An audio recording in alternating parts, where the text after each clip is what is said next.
My name is Ranveer Angmai. Now I read The Baby Goat. Gauri is a goat. She is a baby goat. What color is she? She is brown all over, but she has a small white spot on her forehead. What is Gauri doing?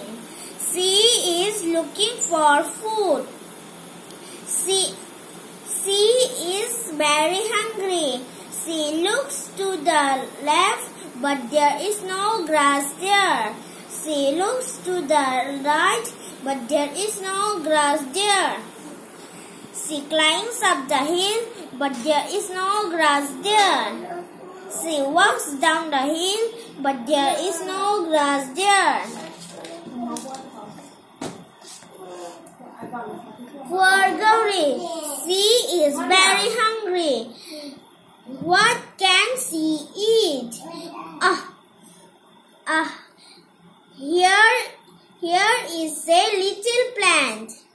What plant is it? It is a mango plant. Gauri